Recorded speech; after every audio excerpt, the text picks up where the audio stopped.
오늘 우리 계시는 하나님의 말씀은 구약성경 사사기 3장 7절부터 11절까지 말씀입니다.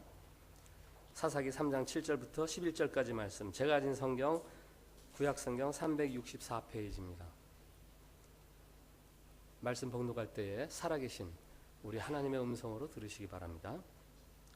이스라엘 자손이 여호와의 목전에 악을 행하여 자기들의 하나님 여호와를 잊어버리고 바알들과 아세라들을 섬긴지라. 여호와께서 이스라엘에게 진노하사 그들을 메소보다미아 왕 구산 리사다임의 손에 파셨으므로 이스라엘 자손이 구산 리사다임을 8년 동안 섬겼더니 이스라엘 자손이 여호와께 부르짖음에 여호와께서 이스라엘 자손을 위하여 한 구원자를 세워 그들을 구원하게 하시니 그는 곧 갈렙의 아우 그나스의 아들 온니엘이라. 여호와의 영이 그에게 임하셨으므로 그가 이스라엘의 사사가 되어 나가서 싸울 때에 여호와께서 메소포타미아 왕 구산 리사다임을 그의 손에 넘겨주심에 온니엘의 손이 구산 리사다임을 이기니라. 그 땅이 평온한 지 40년에 그나스의 아들 온니엘이 죽었더라. 아멘. 샬롬. 샬롬. 네, 우리 주변 분들 한 번 더 축복합시다. 하나님께서 우리를 사랑하십니다.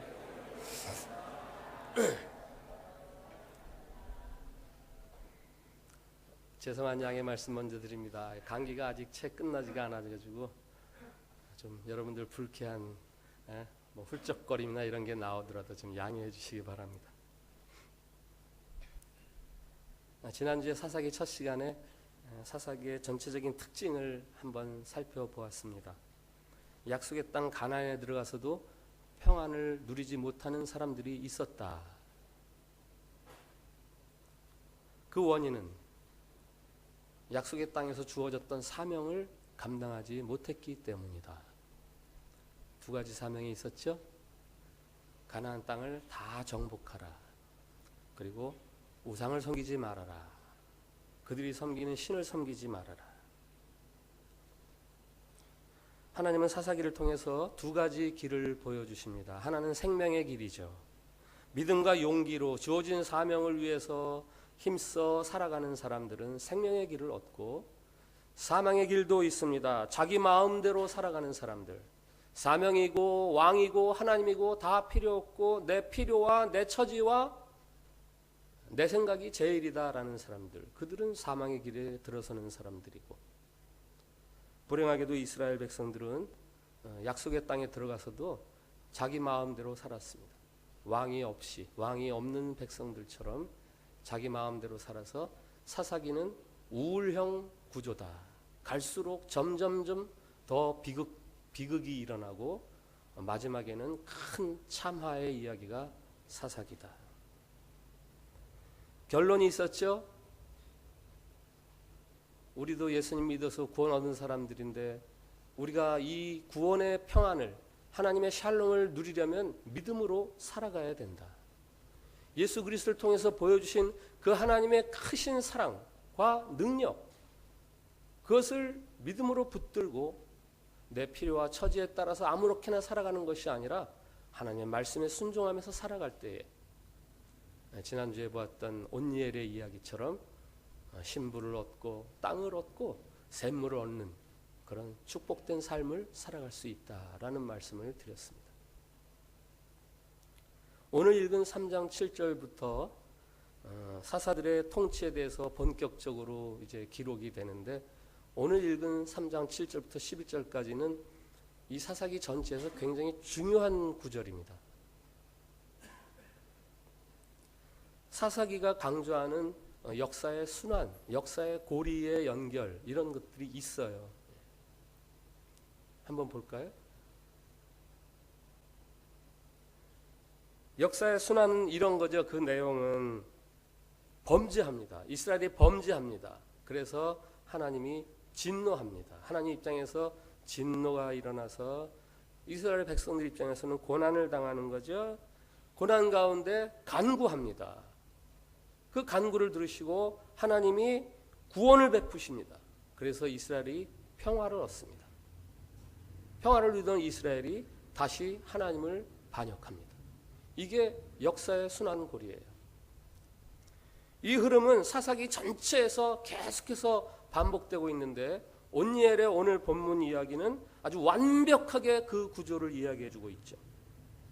먼저 범죄 이야기 3장 7절 이스라엘 자손이 여호와의 목전에 악을 행하여 자기들의 하나님 여호와를 잊어버리고 바알들과 아세라 신들을 섬긴지라. 하나님이 진노하시죠. 3장 8절 여호와께서 이스라엘에게 진노하사 징계를 주십니다. 그들을 메소포타미아 왕 구산 리사다임의 손에 파셨으므로 이스라엘 자손이 구산 리사다임을 8년 동안 섬겼더니 이스라엘 백성이 고난 가운데서 부르짖습니다.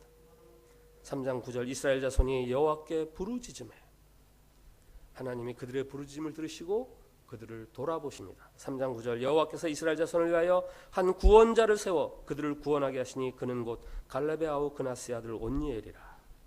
그리고 사사를 세우십니다. 3장 10절 여호와의 영이 그에게 임하셨으므로 그가 이스라엘의 사사가 되어 나가서 싸울 때에 승리를 주시지요. 3장 10절 온니엘의 손이 굿산 리사다임을 이기니라. 드디어 태평한 시절이 도래합니다. 3장 11절 그 땅이 평안한 지 40년에 그나스의 아들 온니엘이 죽었더라. 자, 온니엘이 죽으니까 어떤 일이 일어납니까? 그 다음 절 3장 12절 재반역이 일어납니다. 이스라엘 자손이 또 여호와의 목전에 악을 행하니라. 이 역사의 순환이 사사기 전체 다른 사사 시대에도 계속해서 반복되고 있습니다. 성경이 말하는 이 역사의 순환은 다른 종교에서 이야기하는 숙명론하고는 차이가 있어요. 개인이나 공동체의 역사가 필연적으로 이렇게 결론지게 되어져 있다라는 게 숙명론 아닙니까? 그러나 성경이 말하는 이 역사의 순환은 그게 아니죠. 이 상황 속에서 우리가 어떻게 해야 이 상황을 벗어날 수 있는가, 어떻게 해야 원래의 우리의 모습을 회복할 수 있는가 하는 가르침이 역사의 순환을 빌려서 이야기되는 거죠. 예를 들어 이런 거죠. 지금 징계를 받고 있는가, 어려움을 당하고 있는가? 그렇다면 하나님께 돌아가서 하나님께 부르짖어라. 그러면 하나님께서 구원해 주실 것이다. 아니면 지금 태평한가? 지금 아무 문제가 없는가? 조심해라. 하나님을 배반하지 않도록 조심해라. 그래서 영적으로 게을러지면 너희들이 어려움을 당하게 될 것이다. 예레미야 29장에 보면은 나라가 망하고 바벨론의 포로로 끌려간 이스라엘 백성들에게 보내는 예레미야의 편지가 있습니다. 나라를 잃어버리고 외지에서 포로 생활을 하는 사람들에게 어떤 편지를 썼습니까? 첫 번째로는 이런 말씀이에요. 바벨론에서 집을 짓고 전원을 만들고 결혼을 해서 가정을 이뤄라. 지금 우리는 나라를 잃어버려서 힘들어 죽겠는데 가정을 이루고 전원을 갖고라. 이게 무슨 말입니까? 지금 이 상황을 받아들이라는 거예요. 이 상황에 대해서 순응하라는 거예요. 지금 그 상황을 과거의 잘못에 대한 하나님의 징계로 순순히 받아들이라는 거예요. 이런 말씀이 있죠. 점쟁에게 혹하지 말고 간밤의 꿈에 의해 미혹되지 말라. 그리고 이제는 우상에게 미혹되지 말아라. 하나님만을 섬기는 백성으로 살아라. 그러면서 이런 말씀을 합니다. 나에게 부르짖으라. 그러면 돌아가게 하리라. 하나님을 의지하고 소망을 가지고 어려운 가운데도 낙심하지 말고 하나님의 자녀로서의 본분을 다해라. 그러면 너희가 회복되리라. 이게 바벨론 백성들에게, 바벨론에서 포로 생활하는 이스라엘 백성들에게 보낸 예레미야의 편지, 하나님의 말씀이에요. 고통 속에서, 절망스러운 상황 속에서 할 일이란 모든 것의 주권자이신 하나님의 주권, 그것을 겸손하게 인정하고 그 자리에서 나의 영적인 성실함을 회복함으로 말미암아 하나님이 다시 나에게 자비를 베풀 것이다 라는 믿음으로 살아가라는 거죠. 이런 이야기들이 사사기에서 이 역사의 순환 이야기를 통해서 다면적으로 이야기되고 있습니다. 오늘 7절 8절 이스라엘이 하나님을 버리고 바알과 아세라를 섬길 때 하나님이 이스라엘을 메소포타미아의 굿산 리사다임에게 붙이십니다. 파셨습니다. 굿산 리사다임. 굿산은 어떤 족속이죠? 자, 창세기 위에 10장에 나와 있어요. 노아의 가게에서 우리 창세기 10장 6절부터 9절을 한번 같이 읽어보겠습니다. 창세기 10장 6절부터 9절 시작.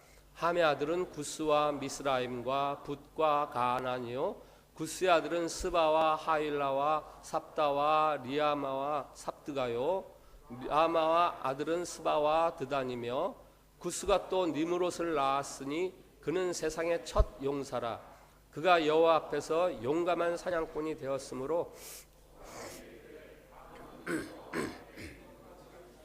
용감한 사냥꾼이로다 하더라. 아멘. 6절에 함의 아들 구스, 저 구스가 바로 사사기의 굿산족이에요.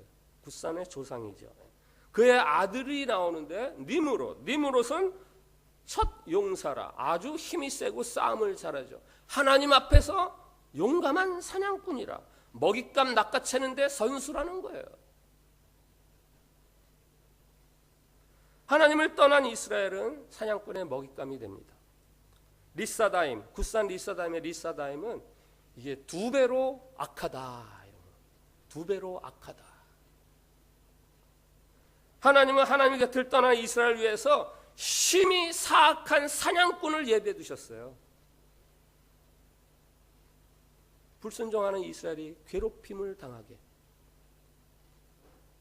이 괴롭힘은 하나님에게로 돌아오라는 하나님의 부르심이죠. 성도가 성도로서의 마땅한 자리를 떠날 때 심한 어려움을 겪을 경우가 있습니다. 두 배로 당합니다. 똑같은 일을 행한 하나님을 모르는 사람은 아무렇지도 않은데 이상하게 심하게 어려움을 겪습니다. 굿산 리사다임이죠. 성도를 위해서 하나님이 예비해 두신 두 배로 사악한 사냥꾼이 있어요. 그것은 망하게 하려는 것이 아니라 어떻게든지 그들이 원래 하나님의 자리로 돌아오게 하시려는 하나님이 예비하신 것이죠. 아까 말씀드린 예레미야 29장에서 포로 생활로 고통스러워하는 이스라엘에게 하나님이 그 유명한 말씀을 하시죠. 같이 읽어볼까요? 예레미야서 29장 11절 시작. 너희를 향한 나의 생각을 내가 아나니 평안이요 재앙이 아니니라. 너에게 미래와 희망을 주는 것이니라. 아멘. 지금 고통당하는 너희들에게 내가 꼭 알려주고 싶은 게 있다. 난 너희들 힘들게 하려고 하는 거 아니야. 어떻게든지 너희들이 평안하고 너희들이 희망을 갖도록 하기 위한 것이 내 본심이다. 고통을 더해서 하나님의 원래의 의도, 원래의 계획을 누리도록 하게 하려는 것. 이것이 하나님의 자비죠. 굿산 리사다임에게 고난당하는 이스라엘이 어떻게 합니까? 하나님께 부르짖습니다. 힘들어 죽겠어요. 도와주세요. 그때 하나님이 그 부르짖음을 들으시고 온니엘을 세우십니다. 온니엘은 지난주에 보았듯이 사사기 1장에서 이미 한번 나왔던 사람이죠.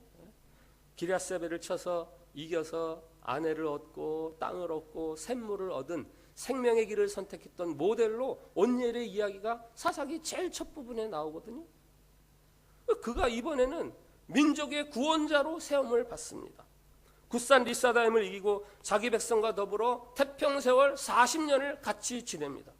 10절에 보면 온니엘에 대해서 이런 말씀이 있습니다. 여호와의 영이 그에게 임하셨으므로. 여호와의 영이 그에게 임하셨으므로. 이스라엘의 태평세월 40년은 온니엘이 가져다 준 게 아니에요. 하나님의 영, 하나님이 가져다 주신 거죠. 왜요? 왜요? 이스라엘이 부르짖었기 때문에. 이스라엘이 부르짖었기 때문에. 9절에 나옵니다. 이스라엘 자손이 여호와께 부르짖음에. 온니엘 이야기의 진짜 주인공은 온니엘이 아니라 하나님이죠. 우리의 태평과 평안, 그것은 하나님이 주시는 겁니다.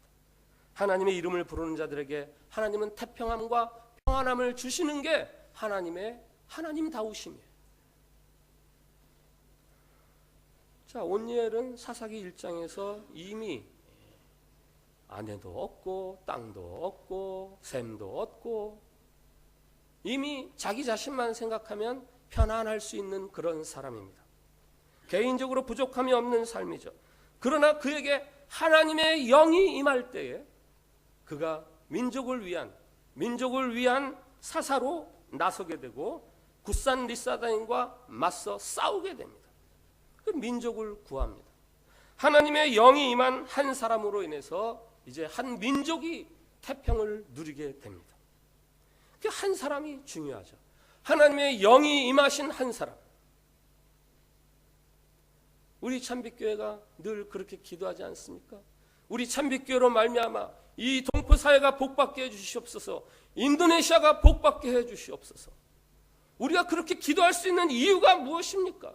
우리가 힘이 있어서입니까? 아니요. 여호와의 영이 임하시는 한 사람이 있으면 그 주변이 같이 복을 받는 것이기 때문이에요. 지금부터 약 80년쯤 전에 평양 근처의 한 부잣집에 며느리가 시집을 옵니다. 이 부잣집은 예수님을 모르던 집안이에요. 아니 귀신을 섬기던 집안이에요. 집안 구석구석에 신주단지가 있고 집안에 누가 아프면 무당을 불러서 구술하고. 그런데 이 며느리는 예수님을 잘 믿던 그런 며느리입니다. 자, 이 집안이 어떻게 되었을까요? 제가 무슨 말을 하기를 기대하십니까? 예수 잘 믿는 집안이 되었다는 말을 기대하시죠? 맞습니다. 정말 예수 잘 믿는 집안이 되었어요.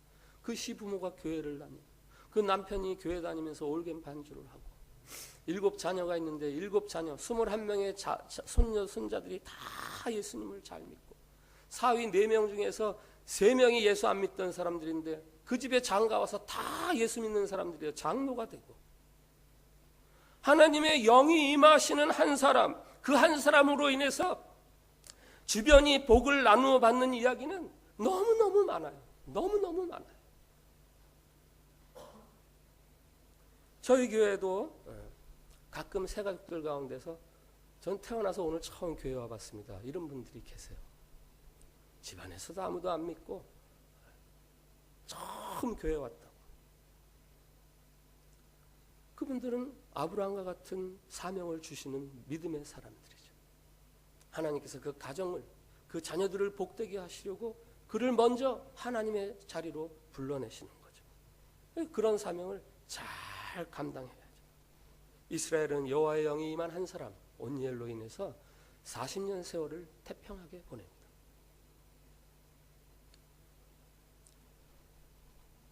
이어지는 3장 12절부터 30절은 두 번째 사사 에훗의 이야기가 나옵니다. 온니엘이 죽자 이스라엘 백성이 여호와 앞에서 악을 행하여 모압 왕 에글론이 이스라엘을 다스리게 됩니다. 에글론에게 18년 동안 핍박받을 때에 여호와께 부르짖어서 새로운 사사를 세우시는데 그가 에훗입니다. 에훗은 어떤 사람인가? 에훗은 어떤 사람인가? 오늘 사사기 3장 15절에 이런 말씀이 있어요. 그는 곧 베냐민 사람 게라의 아들 왼손잡이 에훗이라. 그는 곧 베냐민 사람 게라의 아들 왼손잡이 에훗이라. 여기 왼손잡이라는 말이 이테르라는 말인데요. 이 말의 원래 뜻은 오른손에 장애가 있는 이런 뜻이에요. 오른손에 장애가 있는. 그 왼손을 쓰는 거죠. 베냐민의 뜻을 혹시 아십니까? 베냐민의 자손 할 때 베냐민 오른손의 아들이란 뜻이에요. 야곱의 아내 라헬이 출산을 하다가 난산으로 인해서 죽게 되면서 그 아들의 이름을 베논이라고 지어주세요. 슬픔의 아들 이렇게 부탁을 했는데 야곱이 베논이 슬픔의 아들이라니. 그래서 비슷하게 베냐민 오른손의 아들이야 이렇게 이름을 지어줬죠. 베냐민은 오른손의 아들이란 뜻입니다. 에훗은 베냐민의 자손이지만 오른손에 장애가 있었다. 이 말은 에훗은 오른손의 아들인데 오른손에 장애가 있었다. 무슨 말입니까? 내 인생에 치명적인 약점이 있어요. 내 인생의 강점이 되어야 될 게 장애가 생겼어요. 태생적으로 불우한 운명이죠. 그런데 그런 사람이 하나님의 도구로 쓰임을 받습니다. 15절에 여호와께서 그들을 위하여 한 구원자를 세우셨으니 그는 곧 베냐민 사람 게라의 아들 왼손잡이 에훗이라. 하나님께서 한 구원자를 세우시는데 태생적으로 문제를 갖고 있던 한 사람을 세워서 그의 문제점을 이용해서 이스라엘을 구원하셨다. 에훗이 모압 왕 에글론에게 가서 이렇게 말합니다. 내가 하나님의 명령을 받들어 왕에게 아뢰 일이 있나이다. 에훗은 자기가 하는 일이 이게 하나님의 일이라고 분명히 믿고 있었어요. 에훗이 자기 백성들에게 이렇게 말합니다. 나를 따르라. 여호와께서 너희의 원수들인 모압을 너희의 손에 넘겨주셨느니라. 에훗은 모압을 물리치는 것은 내가 하는 것이 아니라 하나님이 하시는 것이다 라는 것을 알고 있었어요. 태어나면서부터 지니고 있는 태생적인 한계를 지닌 에훗, 그가 육신적인 물리적인 한계를 뛰어넘습니다. 이것이 바로 여호와의 영이 임하는 사람이에요. 하나님의 영이 임하면 한계를 뛰어넘습니다. 그것은 그 다음에 나오는 3장의 사사가 셋이 나오는데 마지막 나오는 삼갈 이야기에서도 볼 수 있어요. 삼갈이 소모는 막대기로 블레셋 사람 600명을 죽이고 이스라엘을 구원하였더라. 소모는 막대기, 이게 뭡니까? 이거는 농기구예요. 전투용 무기가 아니에요. 그런데 그 막대기 하나 가지고 600명을 죽였다. 어떻게 이런 일이 일어납니까? 여호와의 영이 임하였기 때문에 일어나는 거예요.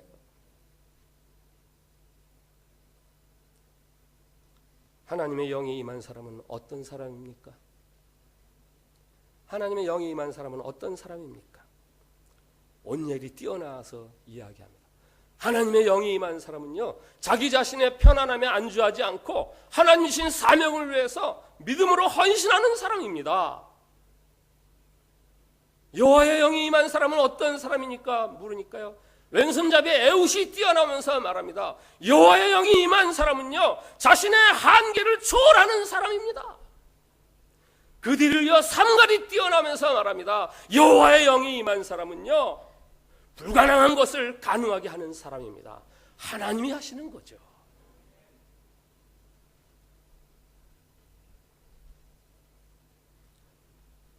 여러분, 여러분을 가장 괴롭히는 게 무엇입니까? 속으로 대답해 보세요. 여러분을 가장 괴롭게 하는 게 무엇입니까? 사업이 안 되시는 분은 돈이요, 그럴지도 모르겠어요. 돈이 저하고 왼수가 졌는지, 왜 이렇게 저하게 붙지를 않는지. 또 모르겠어요. 어떤 사람은 아이고 자식이죠. 어떤 사람은 남편이요, 아내요. 여러분, 혹시 여러분을 가장 괴롭히는 게 죄라는 생각을 해보셨습니까? 여러분의 인생을 가장 고통스럽게 하는 게 죄, 이런 생각을 해본 적이 있으십니까?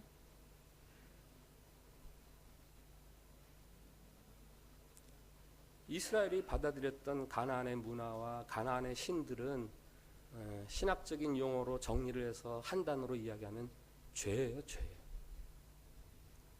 하나님께서 사명을 주시잖아요. 죄와 짝하지 말아라. 죄에게 절하지 말아라. 그런데 죄와 타협하는 거죠. 내가 필요하니까. 내 소원을 이루어줄 것 같으니까. 그래서 고통을 당하는 거예요. 우리가 겪는 삶의 모든 갈등과 모든 문제들은 죄에서부터 파생된 거예요. 죄를 죄로 다루지 않았기 때문에 성경은 우리에게 죄를 어떻게 다스리라고 해요? 멀리하라고 그러죠. 미워하라고 그러죠. 죄를 증오하라고 그러죠. 근데 죄를 죄로 다스리지 않아요. 마치 선을 대하는 것처럼 죄를 대해요. 그래서 우리가 힘들어지는 거예요. 죄로 인해서 하나님과 나와의 관계가 어긋나잖아요. 하나님이 내 삶의 주인이셔야 되는데 내가 주인이 되는 게 죄잖아요. 하나님과 나와의 관계가 어긋나면서 이제 나와 주변 사람들과의 관계가 어긋납니다. 그리고 나와 환경과의 관계가 어긋납니다. 나와 나 자신과의 부조화가 일어납니다. 이게 창세기에서 이야기하는 선악과를 따먹은 후의 현상이잖아요. 땅이 가시와 엉겅퀴를 냅니다. 이 뼈 중에 뼈, 살 중에 살이라 했던 그 아내에게 이 사람 때문에 제가 먹었습니다. 핑계를 댑니다. 그리고 자기 자신을 부끄러워합니다. 이게 다 죄로 인해서 나타나는 현상들이에요. 이 죄 문제를 해결하고 싶지만 사실 해결할 수가 없어요. 이 고통을 벗어나고 싶지만 사실 고통을 벗어날 수가 없어요. 제거할 수가 없어요. 요즘 제 몸 안에 바이러스가 들어와가지고 제가 고통스럽습니다. 콧물이 나고 너무 죄송합니다. 목이 아프고 열이 나고, 그것은 제 몸에 바이러스가 들어와 있기 때문에 제 몸에서 나타나는 현상이죠. 그 약을 먹었죠. 그래서 지금은 많이 나아졌어요. 무슨 약입니까? 바이러스가 줄어들고 있다는 이야기예요. 여러분의 삶 속에 들어있는 죄는 어떻게 해결할 수 있습니까? 약을 먹어서 해결할 수 있나? 불로 태우면 없어질까요? 물로 씻으면 씻어질까요? 울어도 안 되고, 죄야 제발 내게서 멀어져 다오 호소를 해도 멀어져 가질 않습니다. 죄를 해결할 수 있는 유일한 방법이 있어요. 하나님의 영, 성령. 가나안 족속이 신학적으로는 죄라 그랬잖아요.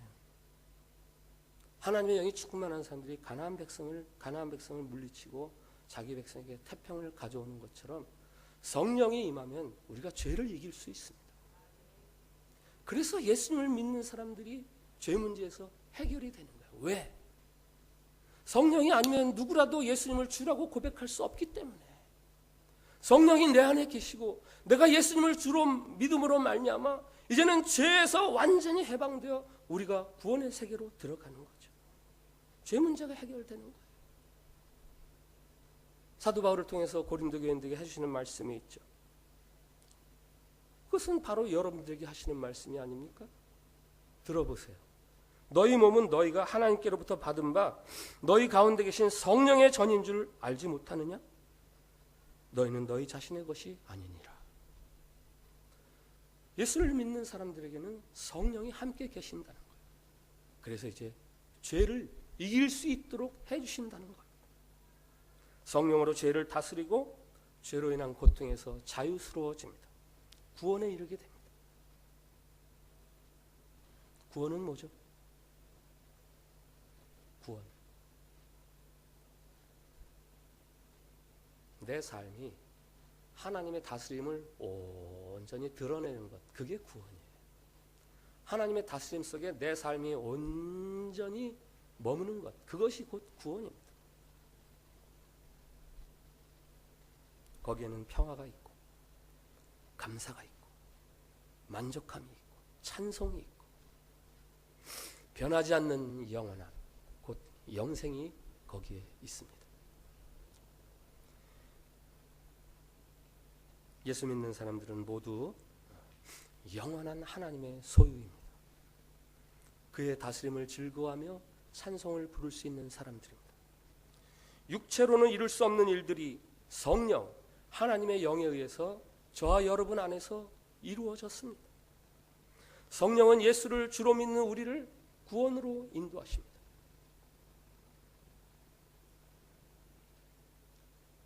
예수님을 믿으시는 여러분, 여호와의 영이 임하여 사사로 세움받았던 온니엘이나 혹은 삼갈이나 혹은 애옥 같은 명품 인생이 여러분은 될 수 있습니다. 온니엘이 여호와의 영으로 인해서 평화의 도구가 된 것처럼 여러분도 그럴 수 있습니다. 애옥이 태생적인 문제를 극복하는 것처럼 여러분도 그렇게 할 수 있습니다. 삼갈이 막대기로 블레셋 600을 죽이듯 하나님의 능력, 성령의 힘이 여러분의 것이 될 수 있습니다. 믿음이 있다 하면서도 평안을 잃어버리고 무기력하게 살아가는 성도들, 그들이 신약에도 있어요. 그들이 이룬 교회가 있었습니다. 라오디게아 교회. 계시록 3장에 보면 라오디게아 교회라고 나오죠. 그들은 차지도 않고 뜨겁지도 않았습니다. 그들은 말합니다. 나 이만하면 괜찮지. 그러나 그들의 실상은 가련하고 헐벗고 벌거벗은 그런 처지였는데 그것도 모르고 나 이만하면 괜찮아 그러면서 신앙생활을 하는 사람들.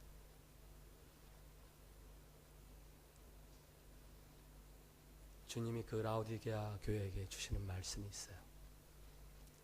같이 한번 보겠습니다. 계시록 3장 19절 20절 같이 한번 크게 읽겠습니다. 시작. 물은 내가 사랑하는 자를 책망하며 징계하노니 그러므로 내가 열심을 내라 회개하라. 볼지어다 내가 문 밖에 서서 두드리느니 누구든지 내 음성을 듣고 문을 열면 내가 그에게로 들어가 그와 더불어 먹고 그는 나와 더불어 먹으리라. 아멘. 열심을 내라. 회개해라. 내가 너와 함께 동행하기를 원하니 문을 열어서 나와 함께 먹고 마시는 삶을 살아가라. 그렇게 뜨뜻미지근하게 생활해서 구원의 약속을 얻고도 구원이 뭔지 모르고 살아가지 말고 나와 더불어 살아가는 삶이 무엇인지 경험하라. 여러분의 문제보다 크신 분이 하나님이세요. 여러분을 누구보다 사랑하시는 분이 하나님이십니다. 그 하나님을 여러분의 인생의 동반자로 모셔서 하나님이 약속하신 구원을 오늘 이 시간부터 누릴 수 있는 거룩한 성도들이 되기를 축복을 드립니다. 일어나서 찬양합시다. 하나님의 그늘 아래 내 모든 것 다 내려놓고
하나님보다 나를 더 사랑한 죄를 회개하며 돌이키오니 나를 용납하옵소서.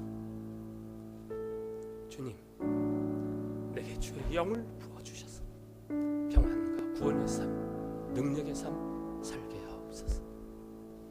주님, 나 때문에 내 이웃과 이 시대가 복을 누리도록 제 삶을 사용하옵소서.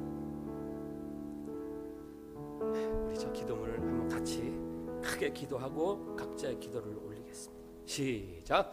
주님, 하나님보다 나를 더 사랑한 죄를 회개하며 돌이키오니 나를 용납하옵소서.